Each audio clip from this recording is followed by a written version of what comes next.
Okay,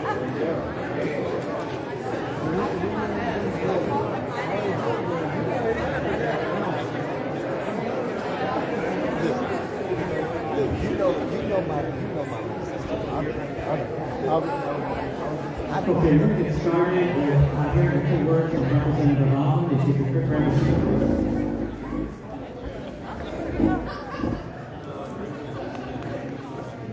Good evening, everyone. I think we're getting ready to fire the program back up. We just wanted to come out and say a few words. First, I want to say thank you to the Cabarrus County Republican Party for giving the constituents the opportunity to hear all these great candidates that we have.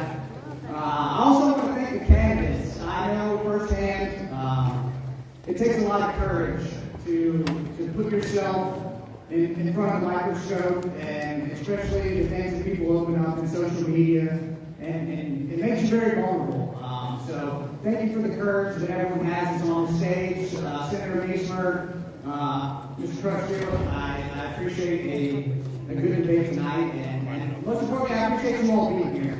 You know, I think that the way that we improve not only Cabarrus County, our state, and our country is that we have folks being involved, making sure that they understand how government works, they understand, you all understand what people are voting on and how hard they're working for you up in Raleigh. So it's been an amazing first year for me. Politics wasn't on my bingo card. I very much felt God was telling me to get into this race in 24, and as I walk this path, I know that I'm there for a reason, and that reason is what we experience with our children. I have twin boys that will be 8 actually on Thursday, and we're still trying to find a key that unlocks the door. They're still mostly nonverbal, what mainstream would call autistic. But the legislation that I've been focused on is right in line with the model movement on the federal level. So whether that's getting these guys out of our food, whether that is giving medical freedom for vaccine exemption, a conscious exemption for vaccines, cleaning up our water, cleaning up our air, all of those things are so important that I think a lot of people don't always necessarily focus on. I know it hits home for me every week when I go home, but being on the Appropriations Committee for Health and Human Services, that is the largest line item in our state budget. And so, in my mind, if we get 25% of those people healthy, what we could do with those funds, we could lower taxes, we could all be in a much better place. So for me, I had a very successful first year. I got 4 bills through the House. I served on 5 committees. I was appointed to 3 more committees, most recently a committee on property tax reform. I know that's all very important to us. 2024 was a big precursor for that. So we're working on things that we can do to help the burden of the taxpayers like you all. So, but it's not just about me. We have a great team in Raleigh. Nothing happens in Raleigh by yourself. I'm very grateful that leadership has invested in us as a new member delegation. We had 3 new members, myself, Representative Echeverria, Representative Campbell. We all work great together. Senator Meismer has done a great job. I know that Senator Newton is our big shoes to fill. And so he's doing a great job up there. But I want to say something tonight because I know that it's very easy to get caught up in the moment and get riled up and focus on, pointing the guns at each other. And I've been very appreciative of how cordial it seems like things have been. I'll say I've been on social media. But the bigger battle is going to be in November. If we all kind of just forgot and moved along, I know I haven't, but how the state was run when Roy Cooper was our governor, we do not need that man in D.C. representing our state. And so, I'll say this too, we need to return all Republicans to Raleigh to represent our delegation. Democrats do not have a seat at the table, and sending one there would only hurt this county. So, I can say, whatever happens after this primary, we all need to come together, because there's a bigger goal here to protect our state and our county from Democrat policies that have run the state into the ground. So please turn out in March. Please turn out in November. Thank you all for being here tonight. I'll stop taking up your time.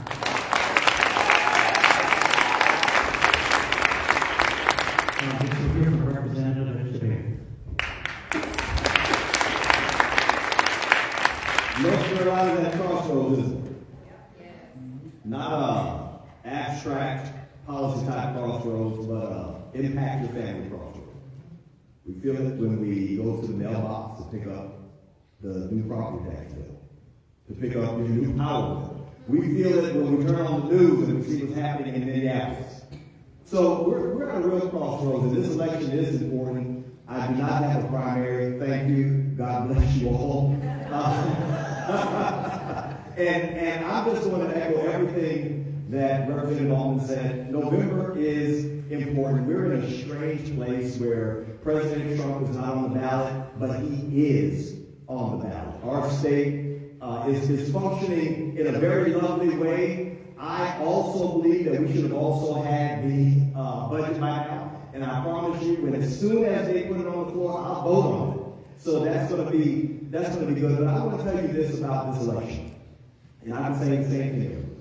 Dale Caldwell said something to me that I will probably pass on for the rest of my life, and that's this. He said, if you have a problem with your wallet, if you have a problem with your God, if you have a problem with your nose, if you have a problem with your zipper, or you have a problem with your liver, do not take the oath of office. Now, that's important in elections like this, because Republicans are very similar. Policy and that is actually the easy stuff. The hard thing is to get people with high character and integrity into office.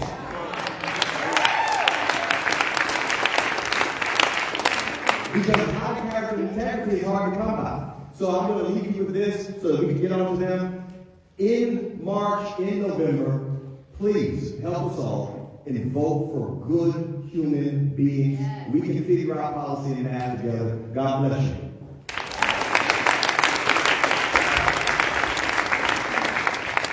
Thank you, Brian. Representative Campbell had a conflict, so will not be able to join us tonight. But we also do thank him for his service to our state. I'm just going to review the rules before we get started. Just as before, we have 2 minutes for an opening statement from each of our candidates running for county commission, and then we're going to do a lightning round, just like before. If these are just yes or no questions.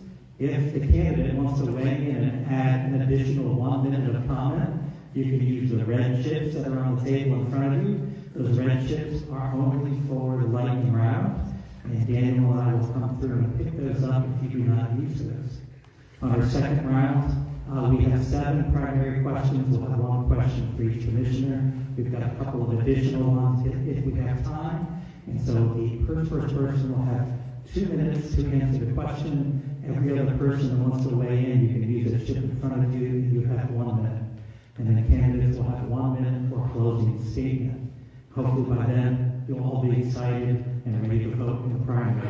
I want to introduce our moderator. You may listen to him on the radio. He's Brett Jensen from WBT. And so I want to bring him up. And so he may have said a thing or two about me that some of you may have taken offense to. But Brett and I have known each other for probably 8 years or so. And he wants the microphone in his capacity to say whatever he wants to say on WBT.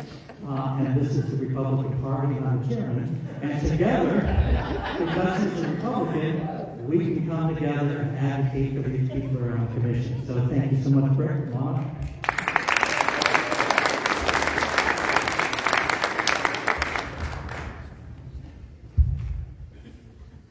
Appreciate that, Jim. I was half expecting some booze, so appreciate that. All right, so I do have one request. Because this one's going to be much different, vastly different than the previous one that we just had.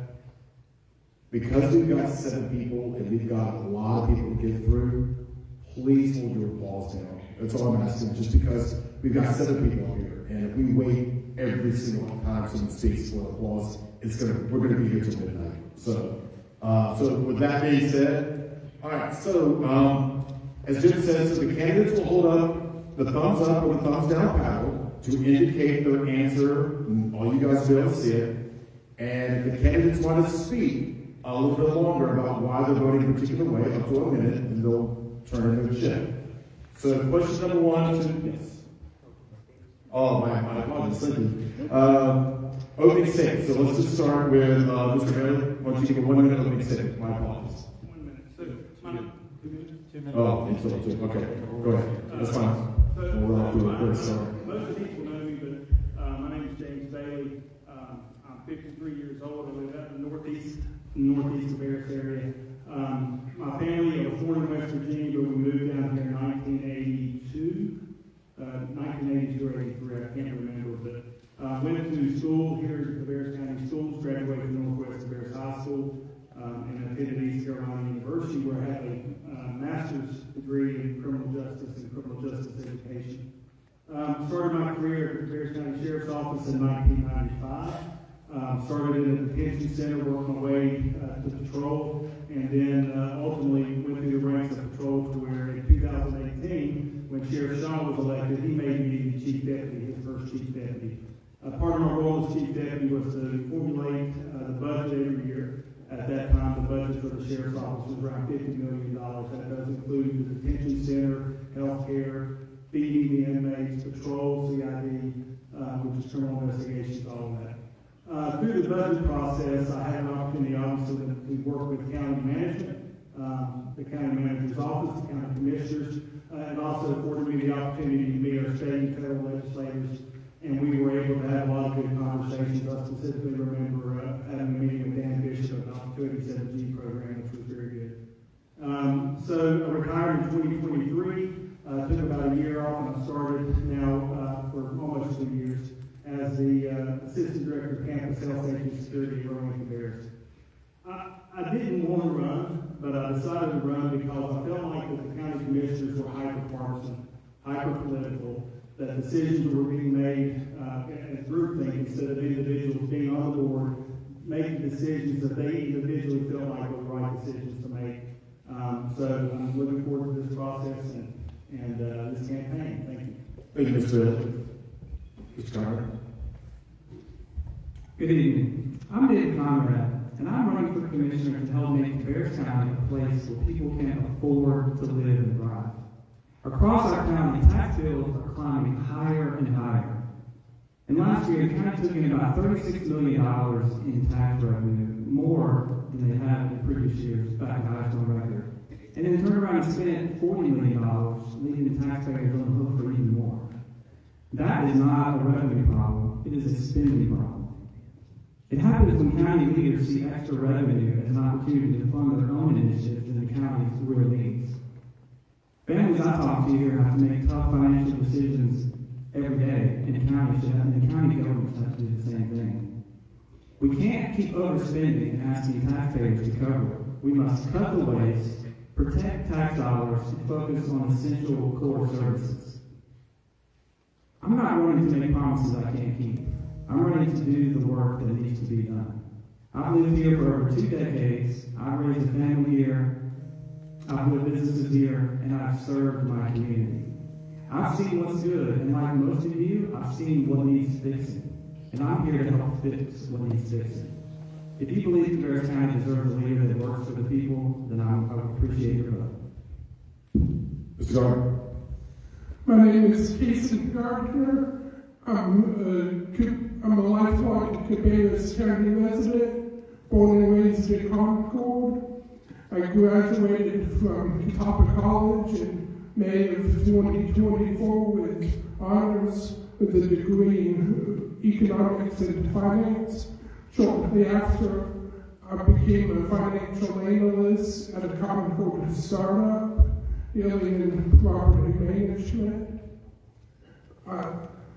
I began educating myself at a very young age on the inner workings of government at all levels, including becoming well-versed in parliamentary procedure, which are rules that govern governmental affairs, having placed as a national finalist in the category and the 2024 Future Business Leaders of America National Conference.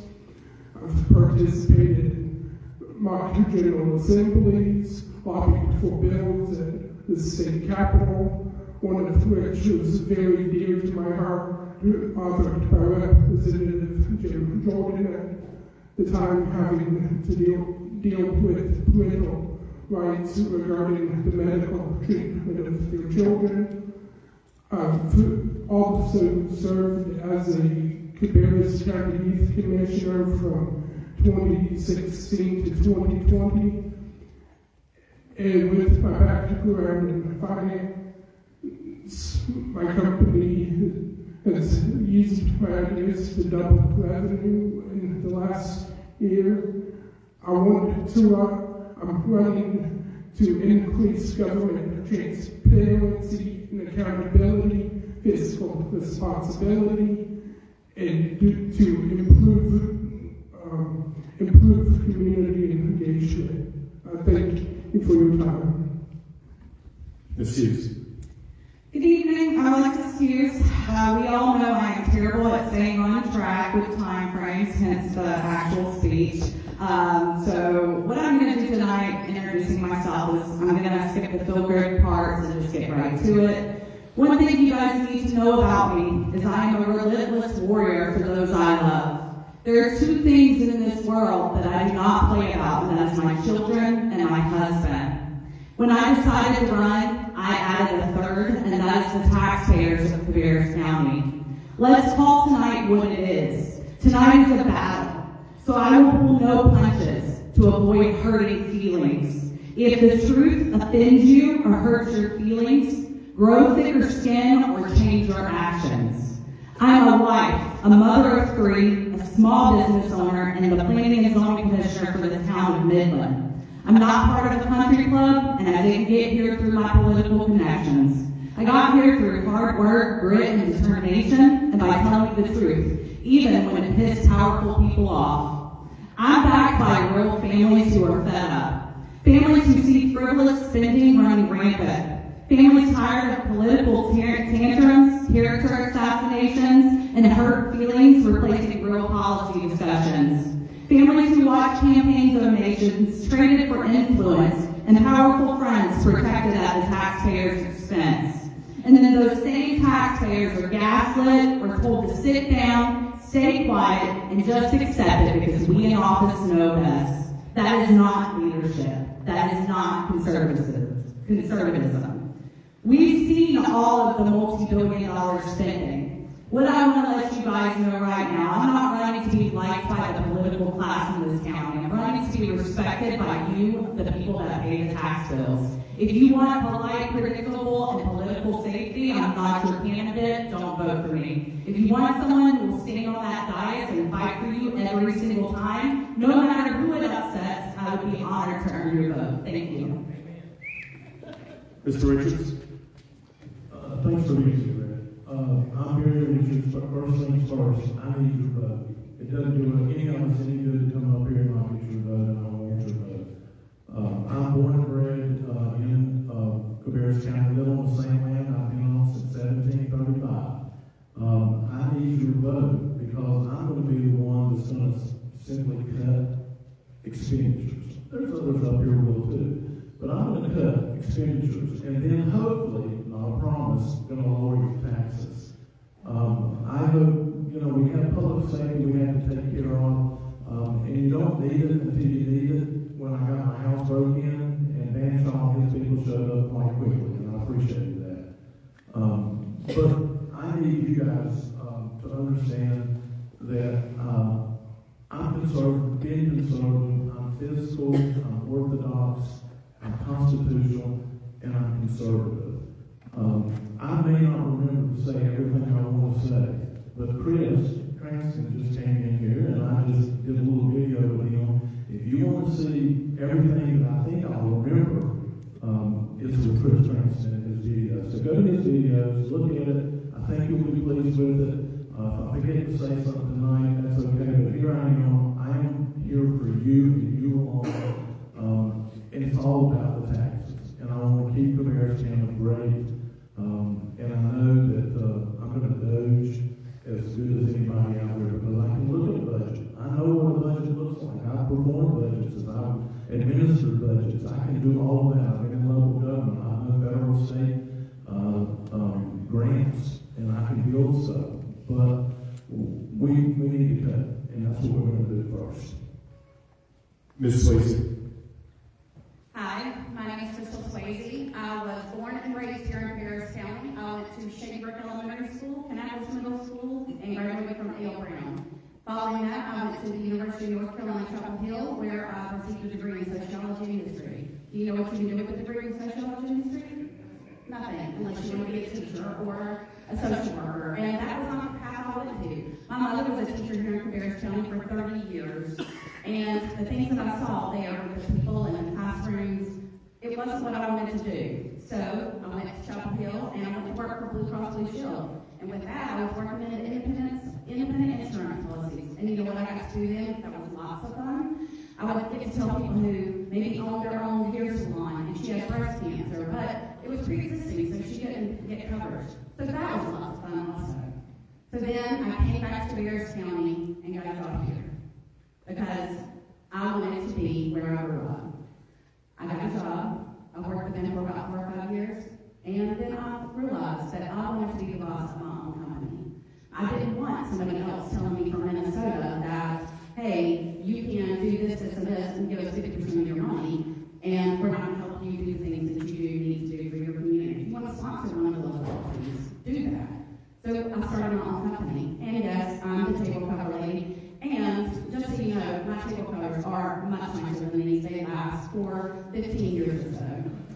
Anyways, I sell quality products. I sold to the county for nearly 20 years. I love this county. I'm a taxpayer. I don't know why anybody would think I would want to overcharge something that I paid for out of my own pocket. And when I say my table covers last for 15 years, they last for 15 years. So I know a lot of you in this room probably won't support me because of you may be the table cover lady.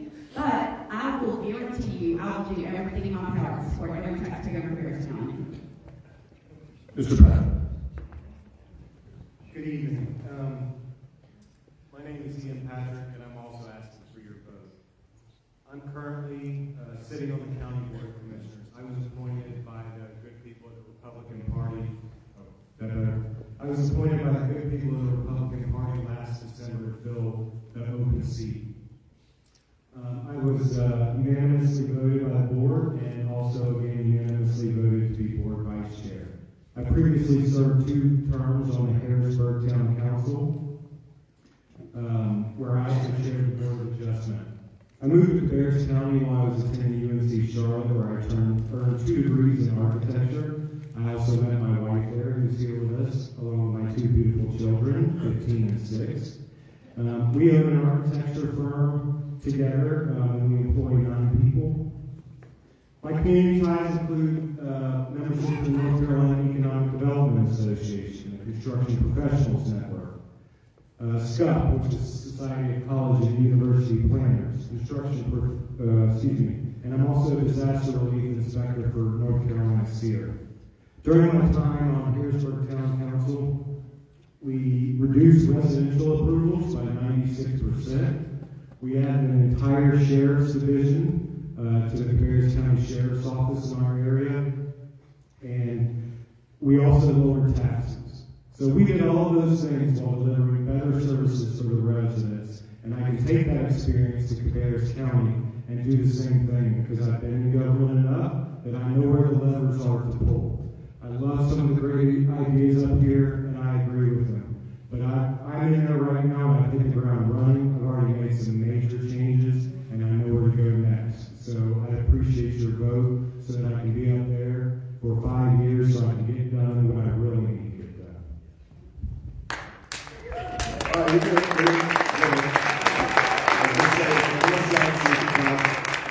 all right, so now this is where we're going to do the lightning round. I'm going to ask 10 questions, and each one's going to have a paddle, yes or no, thumbs up, thumbs down.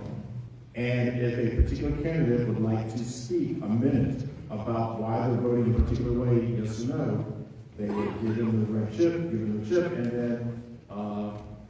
then they'll have this time to speak, and we'll go from there. All right, so question number 1. Should Cabarrus County prioritize commercial and industrial growth over high-density housing?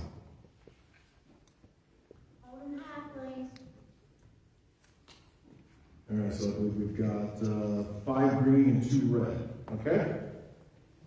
Yes or no? Would you be supportive of a special zoning request to welcome a private-public partnership to build a new casino and hotel at the Concord Middle Center? All right? No. Number 3, again, any of you want to speak, you can. Do you believe Cabarrus County should partner with municipalities to slow residential growth until school and road infrastructures catch up? All right, number 4. Oh, sorry. Oh, go ahead, sir. Sorry. So I've had to give 3 talks, 3-minute talks, and that's one of the things that I've been talking about is collaborating with the municipalities and changing the unified zoning ordinance that will lower or make kind of cut multifamily housing down and increase the individual family homeowners. I believe in life, liberty, and property. No, it's life, liberty, and the pursuit of happiness. And the pursuit of happiness is life, property, and having property. And that's one of the things I've said every time I talk, and I'm going with it today too. All right, thank you, sir. Number 4. Would you welcome State Auditor Dave Boyd and his government efficiency team to study Cabarrus County because he practically lives in Mecklenburg County? Okay. Number 5. Oh, didn't see it. Sorry. Just raise your hand because I'm going to see it just before. Sorry. So not only do I support that, but we actually have a similar committee in Cabarrus County, and it's been dormant for some time. And my goal, and I believe you'll see that at the next work session or regular meeting, is to restart that, to lead that committee, and get back on track, creating those efficiencies so that we can reduce our budget, which ultimately means reducing your tax dollars. I believe that Doge committee was started as a personal attack on me and my business. I guarantee it was. Years ago, there were text messages spread around that said that if we got control of the board, that we were going to go in and fire my Downs. Guess what happened? My Downs was fired. Guess whose name was also on that list? Crystal Swayze's name was on that list. So last October, FOIA requests were started to be made regarding companies that did custom apparel. Well, guess what? Nobody's ever heard of that before. And then guess what? Multiple FOIA requests were done against my business. Just because I speak my mind and support the people of Cabarrus County who need to be stood up for, I've been attacked and attacked and attacked. No business owner in Cabarrus County or ever needs to be done that way. So the Doge Committee has been lame because nothing got decided off of it after my business was attacked on the corruption page. We have another comment? So yes, we do need Doge, we do need auditors, and the reason we need them is because the establishment politicians and their friends keep getting rich and the taxes keep going up. Again, nobody is mad about their tablecloths. What we are upset about is that we are paying taxes upon taxes upon taxes and we're not seeing the value in return. So if we want to know why you're mentioned in all FOIAs, you're on Facebook bragging about how your business thrived during COVID for making PPE when families in schools were struggling. You want to talk about why you were FOIA. Well, let's see. You brag about being on the COVID task force and making decisions to mask our kids and shut schools down while your business thrives. One can only wonder why you would vote that way, ma'am. Mr. Bailey. First off, I find it hard to understand how the people sitting on this board are expected to have conversations with people that don't always agree with us when we're yelling at them and we're being obnoxious. That's one of the things right now that I want to address. Number 2, I find it awfully ironic that we have real estate agents who are telling us that the taxes are going up. That's because the appraisals are going up. The tax rate did not go up, it went down. Okay? So home prices keep going up. Approximately 80% of the homes that are listed in Cabarrus County are listed above the tax value. If those tax values were bloated, how are they selling so quickly? Okay, so let's have some decorum and quit yelling and screaming. We all know that you're bad, but we get it. Let's just keep some decorum up here, please.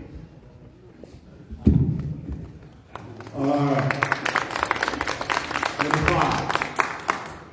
I have donated, operated, or participated in a PAC, a political action committee, or a nonprofit active in working against other Republicans in Cabarrus County elections.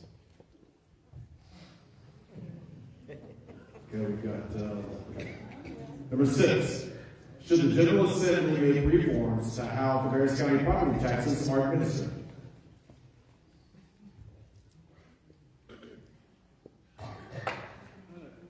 Can I do that? Right. Sure. I've got it shut down here. Okay.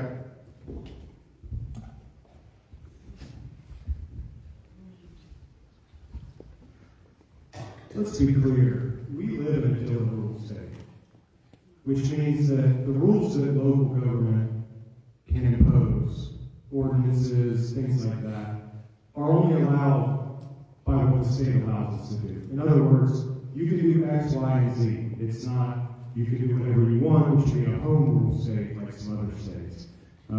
So the reason I answered yes is because I want to work with them to make sure that we are administering taxes in a way that is fiscally responsible. The reason they've taken this issue up is because some major places are doing way worse than we are. And that needs to be fixed statewide so that statewide taxes can go down too. So I'm an equal opportunity tax lower, state, local, municipality, county. Number 7. The purchase of the ACN building and land was a wise investment for Cabarrus County taxpayers. Mr. Bailey?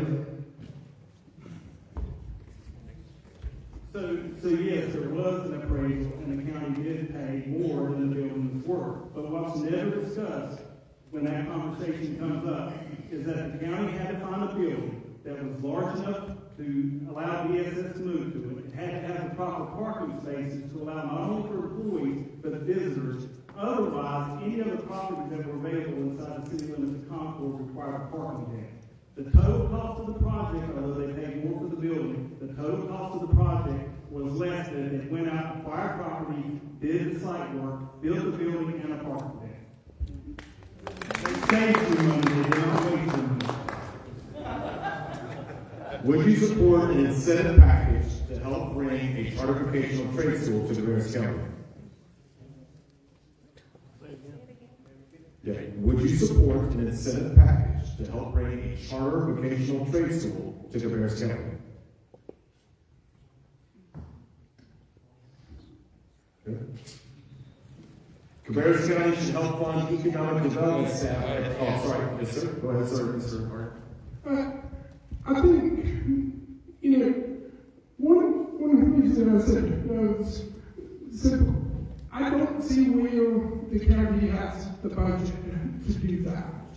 What we needed to do is build relationships with business owners already in our county to provide this job training opportunities. We also need to work with our representatives in the state, such as Ms. Chavela, to make job training skills mandatory in our high schools.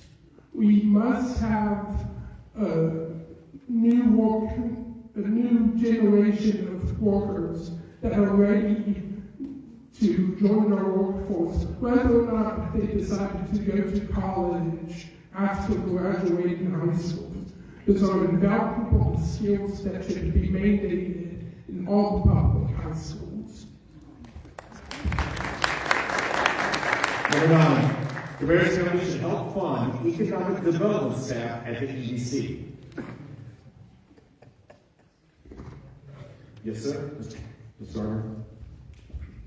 So, I believe we pay too much in taxes right now to provide the tax breaks to multi-billion-dollar corporations such as Eli Lilly, which has a market capitalization of over $1 trillion. Red Bull is getting very close. We've had other companies come in, get those tax incentives, and then fail to deliver on those promises. We have to lower taxes, use the county's proximity to an international airport and the financial capital of the Southeast as the selling point for companies to come here, not tax incentives. Thank you, sir. Mr. Bailey, we're not, you have two for this particular session, the two residents. That's on the record. No problem. And finally, yes, Ms. Swayze. So back to the incentives. The Eli Lilly project was originally going to be 4,000 homes. They were going to build 4,000 homes on that parcel, and do you know what that would have cost us? We would have had to build more schools, hire more sheriff's deputies, and provide water. The problem was the water. They didn't have the water usage for the Wasatch. So with the incentive, with Eli Lilly, they were looking at places all over the country.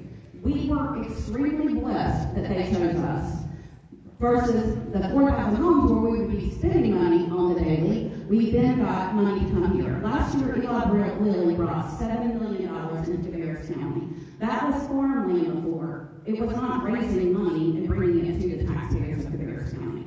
So they will get an incentive, they'll get an 85% discount for 10 years. But they haven't met that incentive plan yet. They have to hire a certain number of people, build a certain things, and it's not done yet. I'll take that money every day. Number 10. Oh, yes. So in terms of incentives, everybody wants jobs. Everybody wants livable wages. The reality of the fact is that a livable wage is no longer $50,000 a year. And when you pull Eli Lilly's annual salaries, that's the average you get. None of us can live on $50,000. We're struggling. And so that 85% that we're giving away sure would help this county. What my opponents still talk about when they say that they're paying their tax bill is 85% of it gets put away and can't be touched or used. That doesn't help us today, and the taxing on our citizens is happening today. We are in dire need of slowing down, and we've got to quit giving away our money. Anyone would come here for 85% tax rate, and that's why we need to negotiate lower. I'm for getting rid of them at all. If you want to be here, come be here. We're not going to be bought by you. Number 10, I agree that it was important to do a national search to hire a new county manager. Okay. All right. All right, so here we go now. During the second round, each candidate will be asked a question. They will have 2 minutes to answer the question. And any other candidate wishing to add a comment to the question, use one of your blue chips that are in front of you. You'll have 1 minute for their additional remarks. So we'll just start down here with Mr. Bailey. Let's go right down the line here. So Mr. Bailey, Cabarrus County's budget has nearly doubled in the last 5 years. Do you believe this rate of spending is sustainable? And what is your recommendation for controlling the long-term costs or raising revenue? So when you look at budgets, you look at your household budget, you look at the county budget, they're no different. Inflation costs. Inflation has a lot to do with the county budget going up every year. Okay? Again, just like your household budget. The fact of the matter is, are there things that can be cut? I'm sure there are.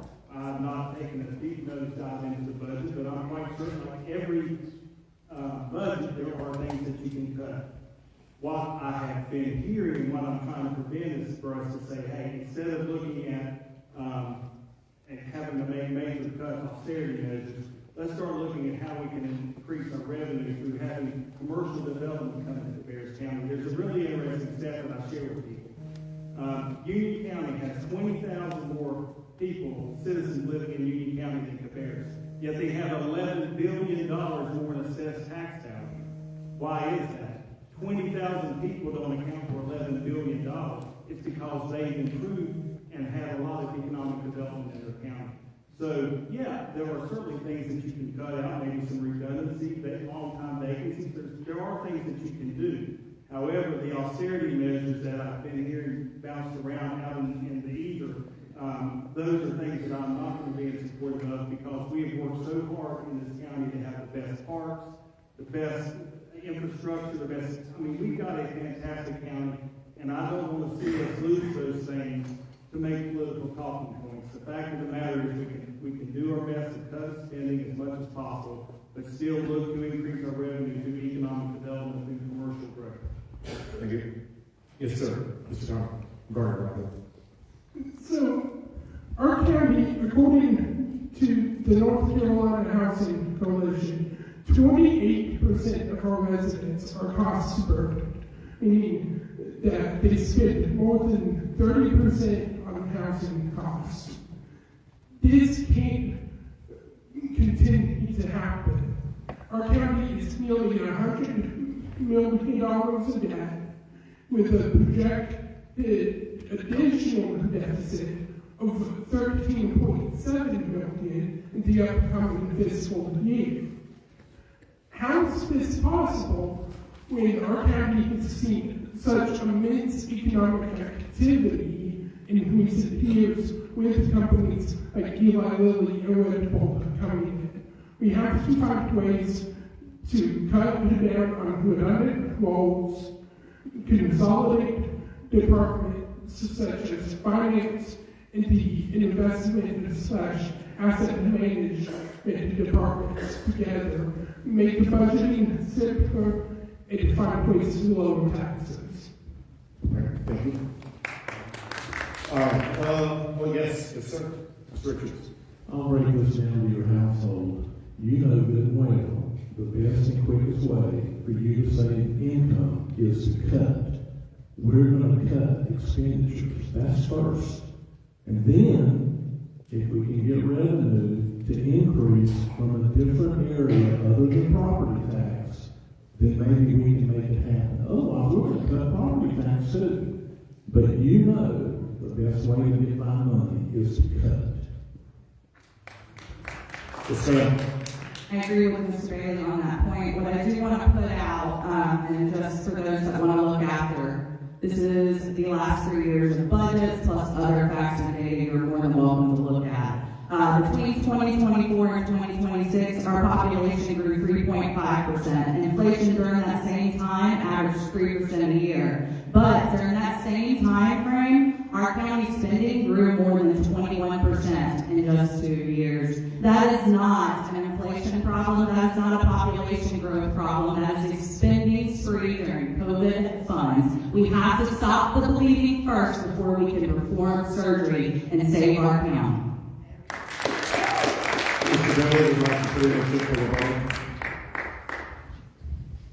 So when you look at that increase, first, the county board was unanimous when they approved a pay study increase for the first responders. Okay, that was a 30% pay increase to get them up to the market. That's where most of that came from. So when you start talking about cuts, I hear cuts. Why are you cutting? Okay, why are you cutting? That's what everybody, they tell you what you want to hear in this room, and they say, oh, we're going to cut. Tell us what you're going to cut. Otherwise, don't bring it up, because unless you have some novel idea that no one else knows of, what are you going to cut?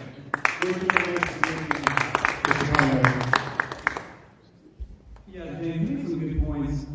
Looking at this, at the county budget, about a third of it goes to Cabarrus County school systems. And we all heard last Thursday night, from the candidates running for the school board and how important that is.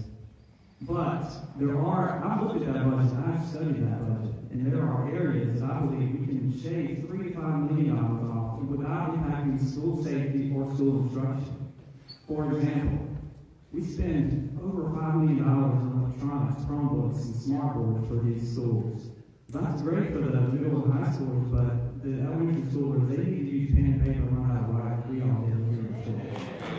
So there are areas that can be done without having negative impacts on the populace. And so I think it's just going to take a hard look at some tough decisions that we make. Mrs. Hughes again. Everybody thinks that when you say cuts, you're talking about cutting jobs or cutting people's positions. Mr. Bailey makes some really good points, and I did come because I do my homework. Vacancies. Right now, the county has 9 million budgeted positions sitting vacant. Those positions, 1 million in county budgeted funds, have been vacant for over a year. You also have wasteful spending, like we like to talk about that, not just as a talking point. Travel and education, more than $2.2 million was spent. Dues and subscriptions, $920,000. In fact, we saw a 16% increase overall and a 24% spike in travel spending in a single year. So there are ways to cut the budget without cutting jobs and taking away from benefits for our employees. So, question number 2 will go to Mr. Conrad. With thousands of new residents moving to Cabarrus County each year, still over from Mecklenburg County, how should the county manage residential and commercial development to keep that charm that Cabarrus County has and the character while still attracting jobs and businesses? Yeah. So, with thousands of new residents moving to Cabarrus County every single year, how should the county manage residential and commercial development while still attracting jobs and businesses? Well, I think people move to Cabarrus County because we live in one of the greatest towns in North Carolina.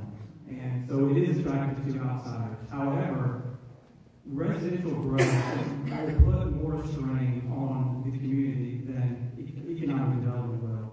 And so I think that we need to slow down residential growth as much as possible while still attracting the right people, but we do that by providing economic opportunities that will that will build the jobs and attract the people that we want to have living here.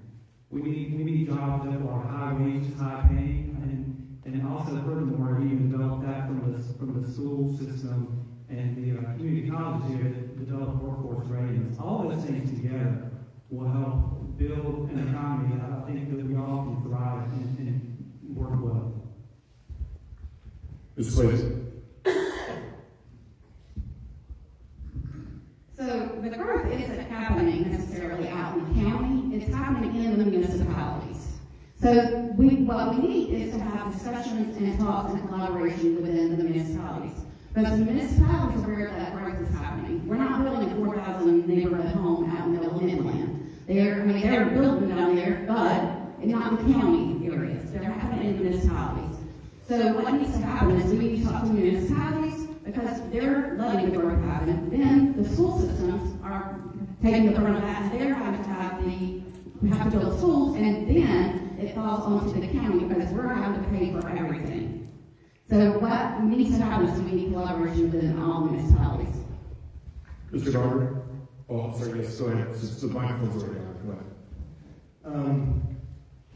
Yeah, on the budget, I think I'm the only one up here that has actually reduced taxes and reduced the budget. And while I like the ideas here, I think we need a real good county manager to make that happen.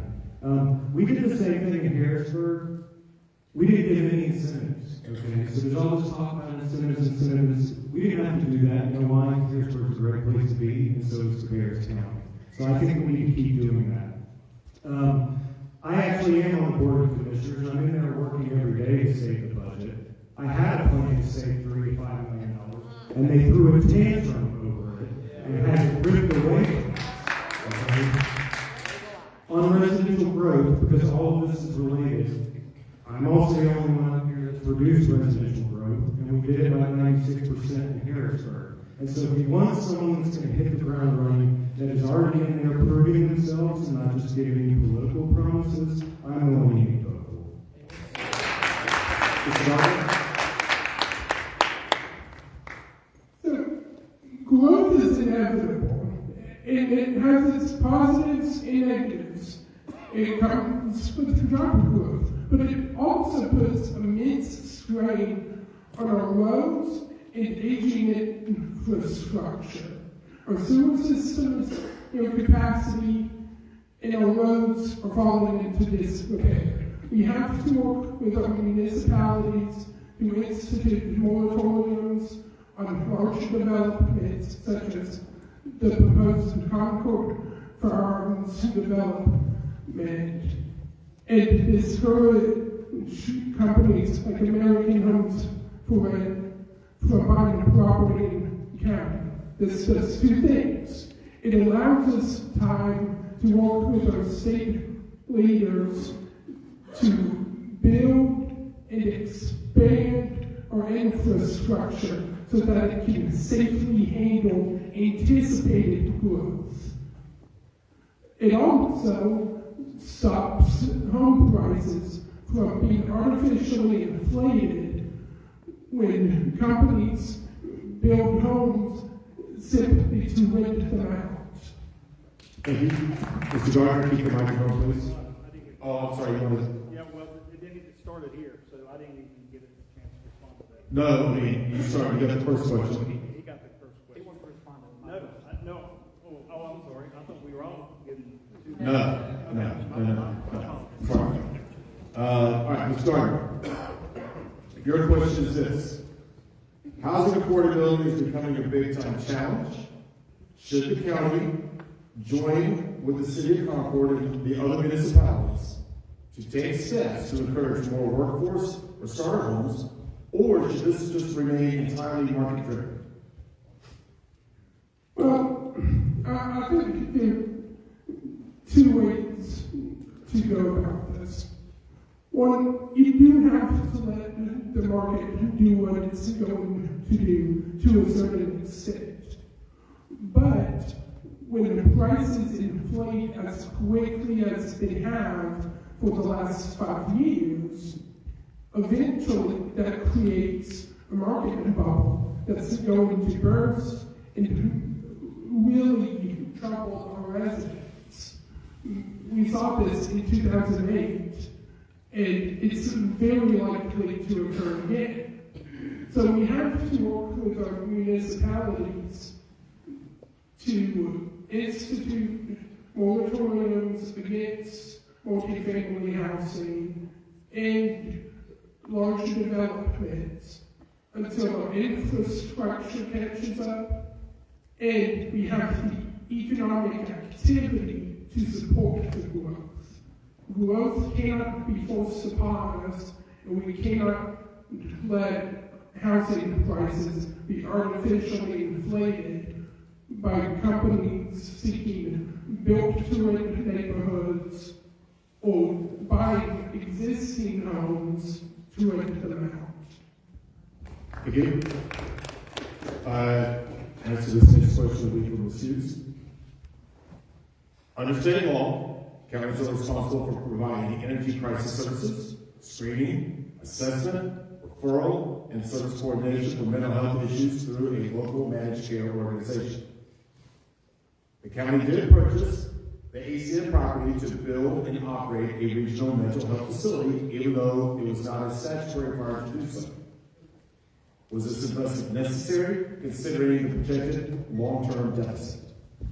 I don't think anyone in this room or any Republican at heart or any Christian would say we don't want to build facilities or have facilities that will help our mental health professionals. The reality is that we do have beds right now at a state level that are ready to go, but we don't have staff to actually run those facilities. We have resources on a state level right now to handle this, and we don't have those facilities. The issue with the ACN building is that the fact of the matter is that appraisal said that the value of that building was $21 million and some change. It said it needed about $15 to $20 million in upfitting and repairs. So what is that? We are already at $40 million. No furniture, nothing in there.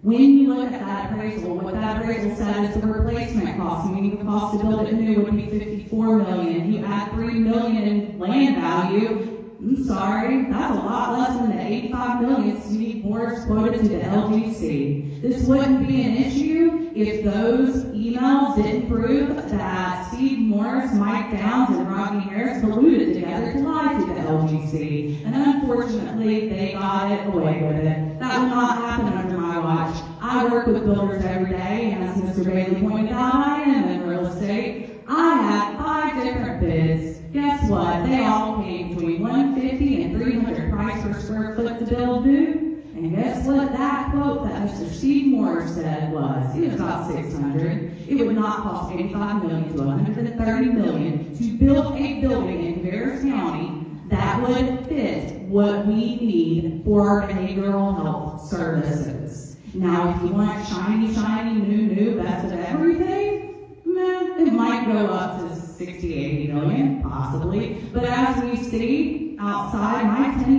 tablecloth from Amazon has held up for 15 years too. Guess what? I got married. You don't have to spend more money to have nice things.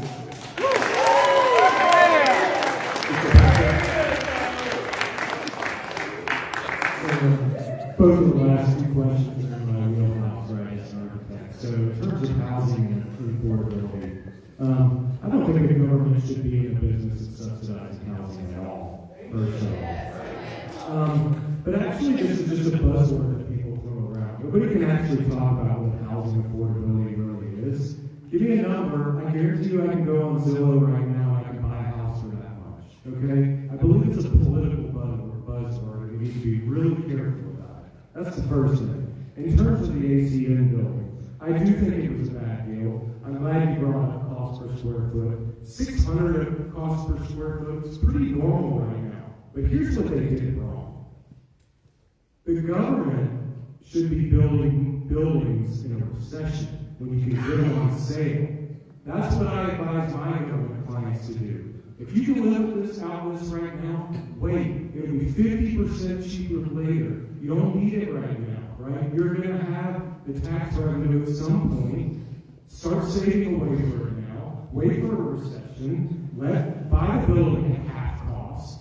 And put people to work when they're laid off from their jobs. That's the smart way to do it. Nobody does that way.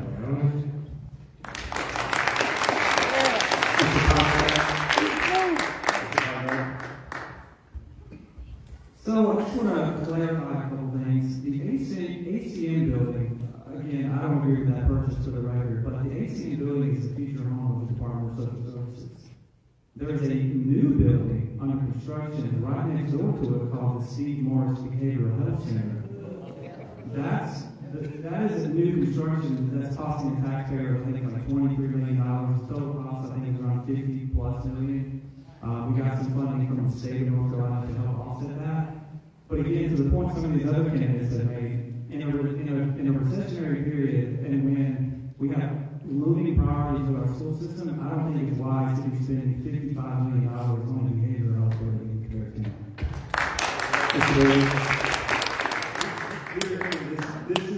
This is all that you've heard up here, and there's been some decent points, but the current landlord of where DSS is currently located, that lease, if I'm not mistaken, ends in 2027. Every time that lease is up for renewal, he wants a new parking lot, he wants a new roof. That costs millions of dollars that we place into that building on a recurring basis every time that lease is up. They did not have the time to have this purchase made and to try to get this building furnished and get it updated for DSS. Before that lease, they were trying to get it in before the lease was due, so we did not have to sink money into a building that the county did not own. Again, could things have been better? Certainly, but still, the total cost of this project, including all the savings that you have going into this building that the county did not own, it saved the county money over the long haul.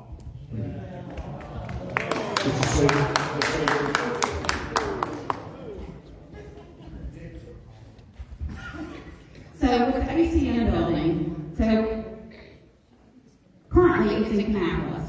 Part of the process was to get it closer, closer to Midland, closer to Mount Pleasant, closer to Harrisburg, to be more in the center of the county. And most importantly, those guys sitting back in the back of the room who work for the sheriff's department, it also is beneficial for them because they're the ones who are transporting these people, and they also need a safer facility. facility. A year ago, we had a shooting in the middle of the Kmart parking lot, which is the current DSS parking lot. It's not secure. The roof's leaking, they used Home Depot buckets in it. And so, yes, they did go and purchase the AC in the building because it was a wise use of money. Take a drive down Copperfield Boulevard. Do you know how hilly it is? Do you see where it is currently? It was already graded land. The state was able to get the funding to use for the mental health facility. And the AC in the building, if they had to build it from scratch and build a parking deck, it was going to cost roughly $120 to $150 million. I'll take that other $85 million every day. That's saving the Cabarrus County taxpayers money. All right, this question is for Mr. Richards.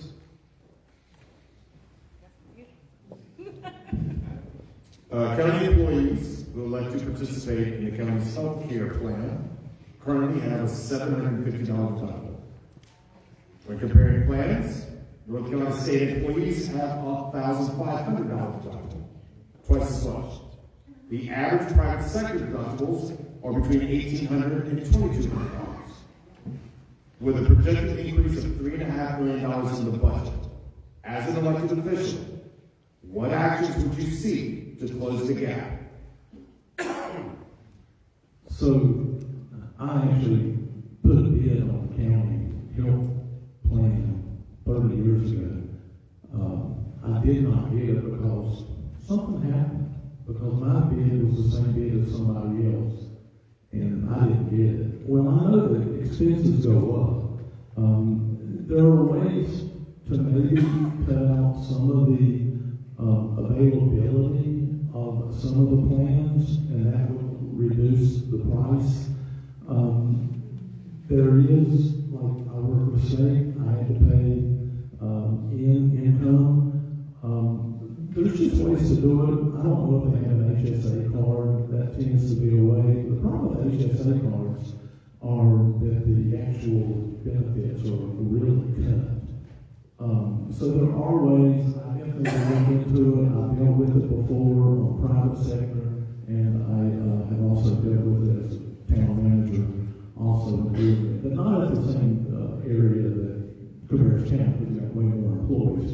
But there's just ways you can study that and make it come to affordability. Do I have an exact answer? No, but it is definitely something we can look at. Yes, Mr. Patrick.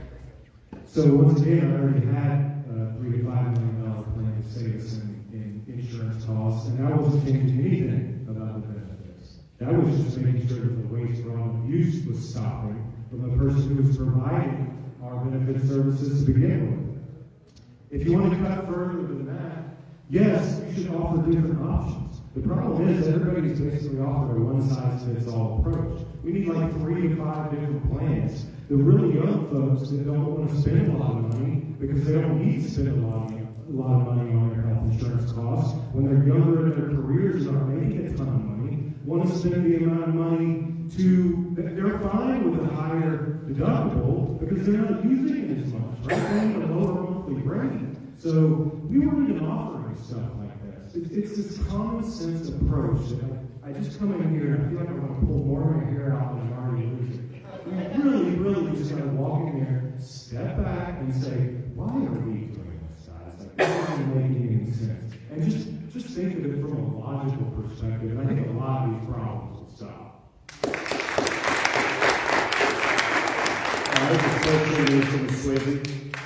Do you feel like Cabarrus County should provide taxpayer incentives or tax rates to attract major businesses?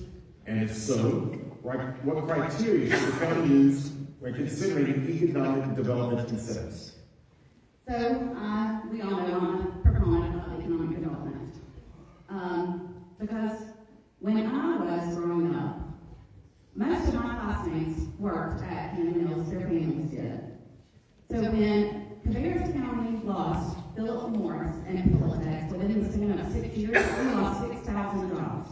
That is hard-earned money, and that is no longer coming into those families' homes. Many of them have lost their homes, and guess what? There are no jobs in Cabarrus County when you lose a job like making money that you were making at Philip Morris or Pilatex. So yes, I will and have fought to make sure that the residents of Cabarrus County will have jobs and a brighter future. When I left to go to Chapel Hill, I swear I was never weren't coming back because we literally had no jobs here. People were having to go to Mecklenburg County and surrounding areas. So yes, Brett, I am a strong proponent of economic development. But the fact is I'm not a yes to everything. Half the economic development things that come before the commissioners, they've already been vetted by the EDC, the commissioners, and they've been talked through before they even come up, before there's some hidden name like Black Hawk Down, before it comes before a public meeting. So yes, I do agree with them, but the fact is you have to have certain criteria. You have to have a certain number of jobs. You have to have a certain number of the salary that they're going to make. And they're not going to get their economic development incentive until they've done that. Look at that Kroger building that was down off, used to be terminal trucking. How many people run terminal trucking? I do. So terminal trucking is now what was going to be Walmart and Kroger building there. They decided they weren't going to do that, their incentives. Guess what? We're still getting their tax dollars. That old, rusty old terminal building was torn down. They built a massive building, so now we have a spec building. Kroger's still going to be bringing that money to Cabarrus County until they sell that building and somebody takes it over. Okay. Any more questions here? Yes. Yes, sir. Mr. Gardner. Is it another blue? I believe so. I think it's your last one. It signals your last one. Yeah.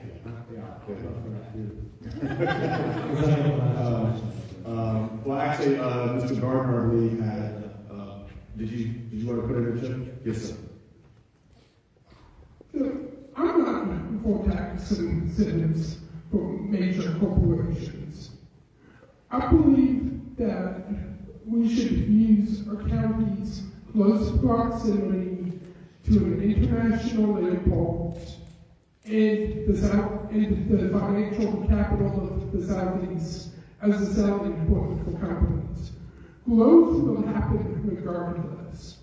But when we make major tax incentives to companies to come to our county, we increase the tax burden on our citizens, leaving some being taxed out of their homes. We cannot allow this to happen. Taking away tax incentives for large corporations will do two things. It'll ensure that the companies that really want to be here will come anyway, and it will give us time to slow growth and let our infrastructure catch up. Yes. Mr. Patrick.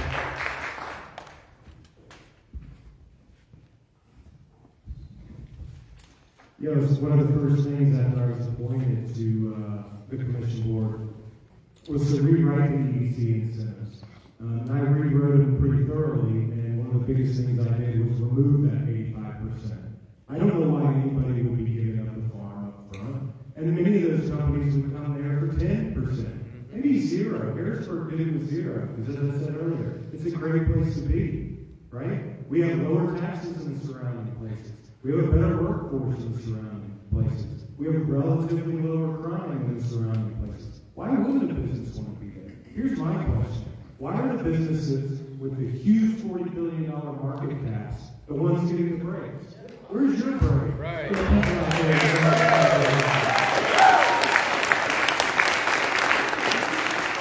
my business? Nobody's offering me tax incentives. That's right. Again, can we get back to common sense here, guys? None of these people do that anymore. Hard road. They're just taking it because they're offering it. Let's stop offering it.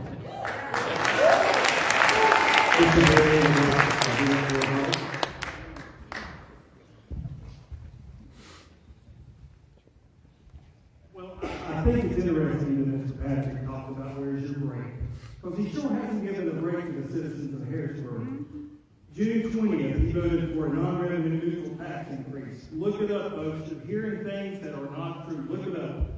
June 2021, he voted for a 2022 water sewer rate increase. Look it up.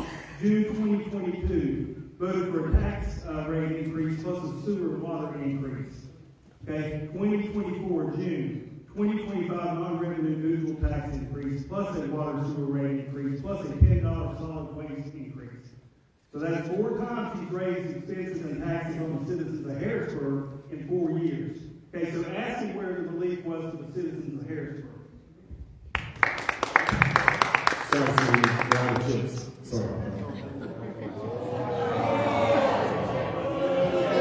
We the people. All right. So, this last question is for Mr. Patrick. And then at the end, we're going to throw a curveball. I've got another question I want everyone to give a 1-minute response to. So, Mr. Patrick, what policies would you pursue to attract high-quality jobs, but also reduce regulatory burdens for local entrepreneurs? So I've talked about this before, and it's one of those things because I'm in a business that I think the biggest roadblock for businesses coming to us right now are the review times for permits and the agency reviews. Mecklenburg County is the worst. I'm in a 6-month one right now. It's unbelievable. Cabarrus County is not much better, honestly. And we need to improve it so those businesses can get off the ground running as fast as they can do it. That's the regulatory review side. On the tax increase that he brought up, that I will not answer. I feel like I'm always fixing somebody else's problems. When I got into the office, the previous council had approved thousands and thousands of residential developments, but they didn't support the roads, they didn't support the sewers, and they didn't support our first responders. You know what that first tax increase went to? 100% of it went to the sheriff's department. Anybody mad about that? You can be mad about that. Went straight to the sheriff's department. And I noticed he conveniently left out that once I cleaned that place up, we lowered taxes last year. Excuse me, sir. I did what was right. I funded public safety, and once I cleaned up their mess, I lowered taxes right back where they should be. I did it in Harrisburg, and I'll do it again in Cabarrus County.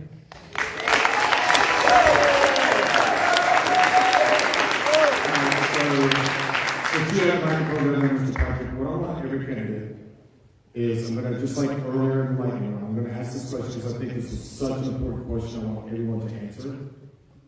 So everyone hold up your paddle whether you agree or disagree. This is just the one last question before we get to your closing statements. But I really do think this is a good question. I have a question. Yes. For you. Yes. Are we allowed to use our red chip? Well, no, actually, everyone's going to go down and everyone's going to give a 1-minute answer on this question. And we're just going to start with Mr. Patrick only because he has the microphone.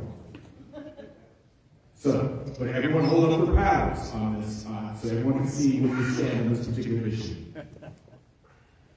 The county provides a 12% local supplement to teachers in Cabarrus County schools. Should this supplement remain flat or be tied to performance metrics like benchmark assessments and grade level proficiency to incentivize better student outcomes? So the question is, should this supplement remain flat, is the question, at 12%.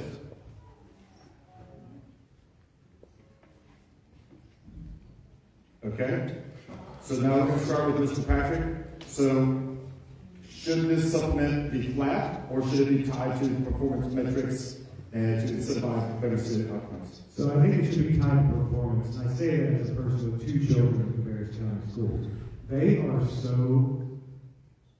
the teachers, addicted to technology that they're not teaching our children. I would love for my teacher to send my kid home with a piece of paper that says, here's the homework list for the week, and I can check them off, and I can hold my own kid accountable. I have Parent Square, and EduLog, and 5 other different apps that I don't know what I'm doing with, and the kids don't know what they're doing with either, and they figured out how to just cheat the system. They just copy and paste on their Chromebooks. They're not learning anything. Okay, they're not learning anything. So, what I would do is tie it to performance metrics, so the ones that are teaching our kids get the most amount of pay, and the ones that aren't teaching our kids get dock pay so they leave. They can go somewhere else. And I would say that right now this is not a rebuttal to you, I'm just giving a statement of what's going on in Mecklenburg County with CMS. A lot of the things with CMS right now with what they're doing for this to try and get the grades up and everything else, they're taking exceptional children learning, those special teachers, taking them out of their classrooms to put them in, if you want to call it normal classrooms, to try and help boost the grades, while leaving the exceptional children to fend for themselves. And in a lot of different ways. Not solely, but in a lot of different ways. And those complaints have come from the inside because it's tied to incentives. So, with that being said, Ms. Swayze, what are your thoughts? So my mother taught at Montauk Elementary School for 31 years. I was basically raised in Montauk Elementary School. I can still smell the copy paper in Montauk Elementary School. Your kids are all very different. The children are not always great. So you'll have the EC kid sitting right next to your advanced child student. So then the teacher's having to take care of the EC child while also having to teach all the rest of the kids in the classroom. Our teachers need our support more now than ever. They've gone through COVID, they've lost their minds, these kids, and so they, like with Alexis, what she was saying about me supporting, all I wanted to do was get our kids back in the classroom back then. My kid was sitting in my office screaming because he was having his virtual hand raised up and couldn't get his teacher to answer for 30 minutes. That's why our kids and our teachers need our support more than ever. No, we do not need to have performance-based, okay. All right, so then we'll go to Ms. Richards. So the performance is good. I don't know if 11 is good, 12 is good, 13 is good, so that's why I said no. I don't think we should be locked into the 12. But I do think that the Board of Commissioners needs to work with the school board way better than it has probably in the past. Tell them what our expectations are on the budget so that we can cut costs. I know it's a great word, but we're going to cut costs, even in the school board, and then have them come back and then we look at it, and maybe we can afford a 12.5. You know, maybe we can, but in the end, we just got to look at the whole government process and cut. And the municipalities need to do it also.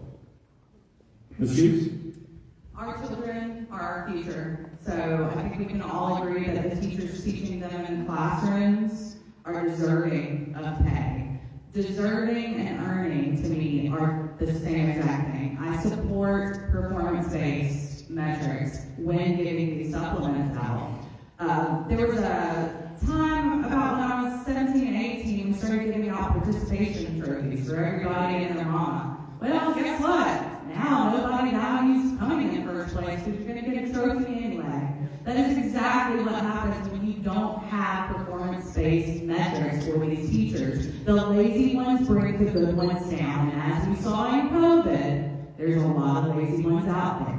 I'm thankful the good ones outnumber them. Let's make sure we reward how great of a teacher they are by giving them more than the laziest ones on the block.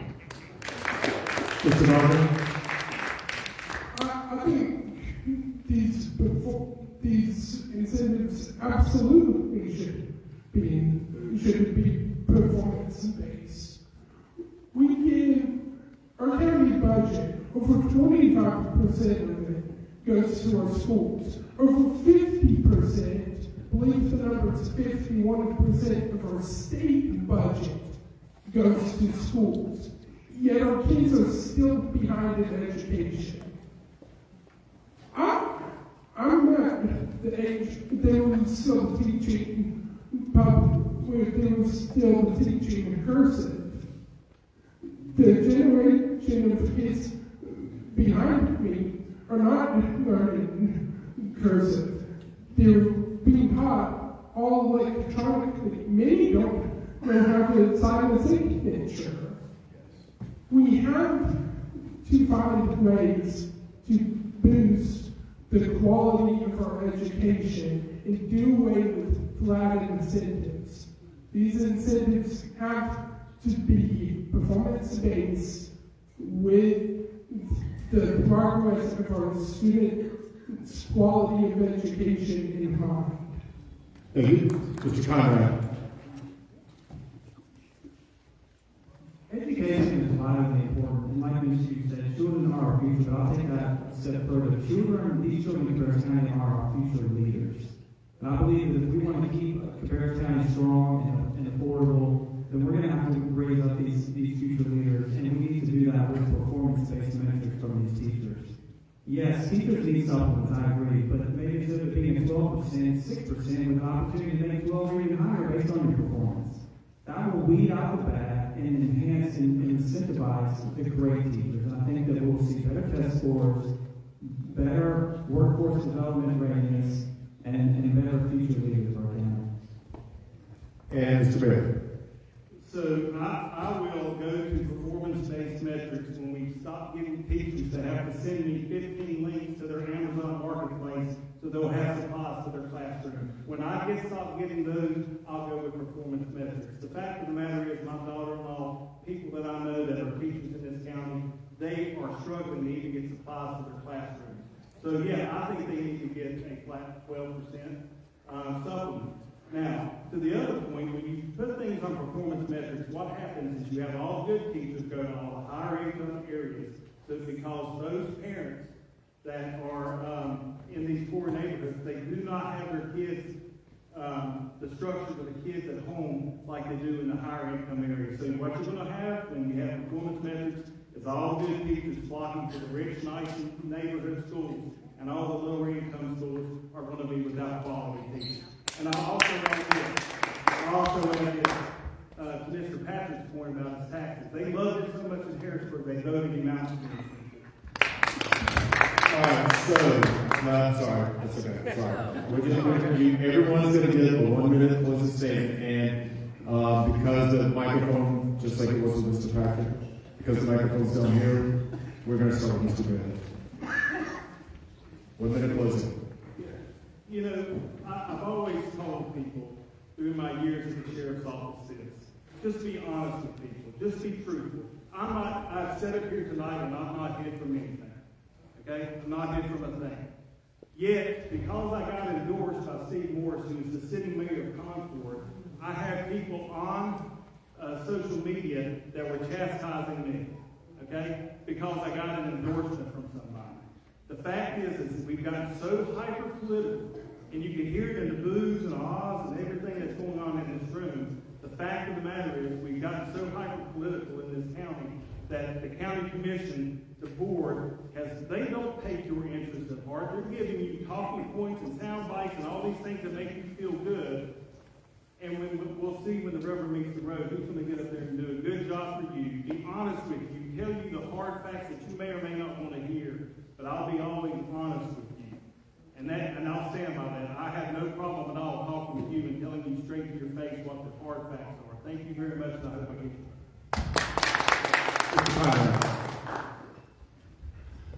you. Government doesn't spend its own money. It spends yours. It spends ours. And that means we have to be careful with every single dollar. I'm running to balance the budget, protect those tax dollars from waste, and manage growth so it doesn't come back on taxpayers later. Cabarrus County is growing extremely fast, and growth, that can be a really good thing, but only if it's planned well. Our roads, schools, and services have to be kept up before we approve more growth and more spending. When the county brings in more revenue, the priority should be fixing and maintaining what we already have before building something new. As a marketing professional, I spent my career building and managing budgets and making sure spending stays aligned with the priorities, and that's the same approach I bring to the Board of Commissioners. So if you want to prove and say leadership that puts taxpayers first, I appreciate your vote. Mr. Gardner. I'll say this. For years, we've been told that, don't worry, the government's going to take care of you.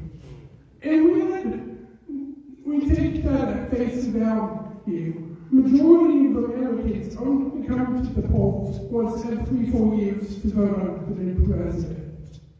And you wonder why government has become so large and overreaching. Our founding fathers believed in government for the people, by the people, and of the people. With my background in finance, I want to bring back fiscal responsibility, government accountability, and boost community engagement.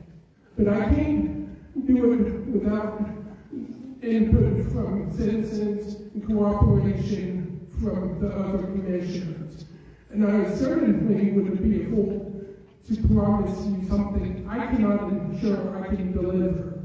But I encourage you to reach out and vote for me in the primary. Thank you.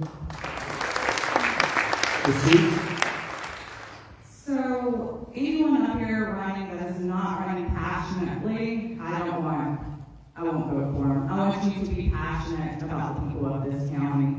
What is called a political talking point to some is important to our taxpayers. We saw that overwhelmingly when Steve Morris was voted out, only for one of our opponents to sue our county in a political tantrum to get their chosen person in.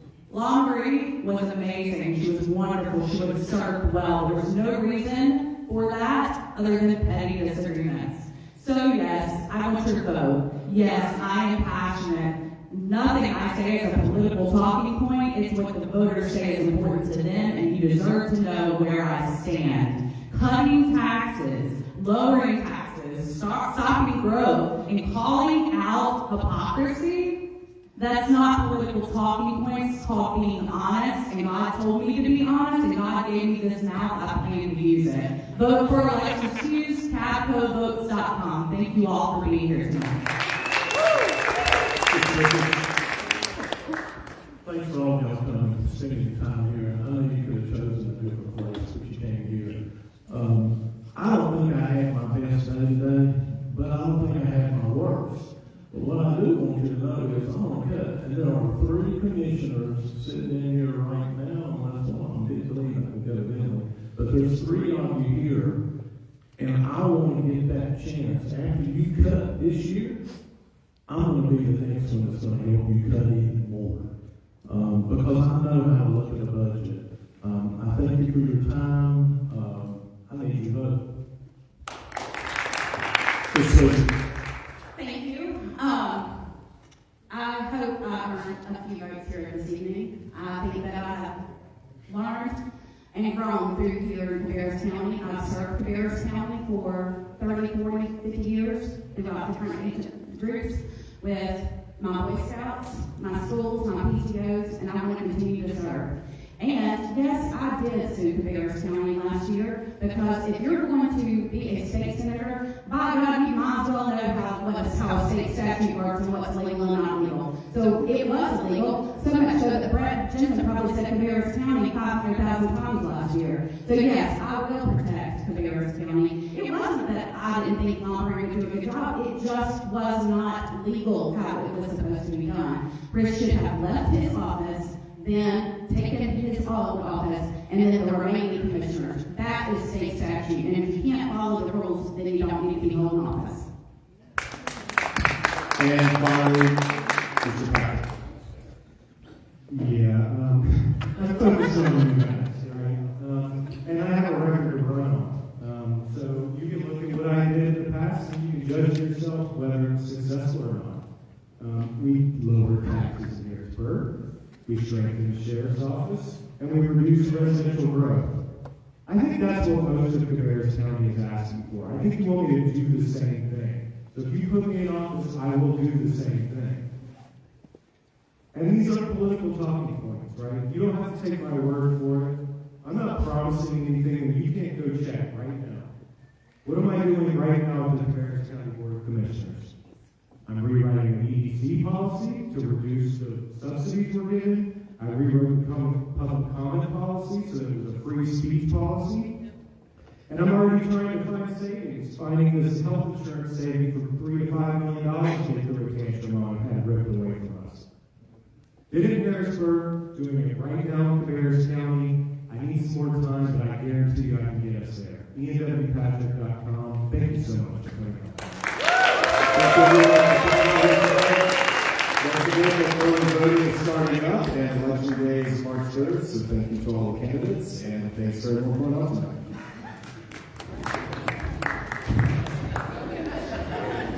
Thank you very much.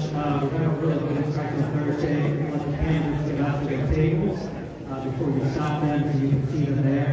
We appreciate it, and have a great evening. Hey, jackass.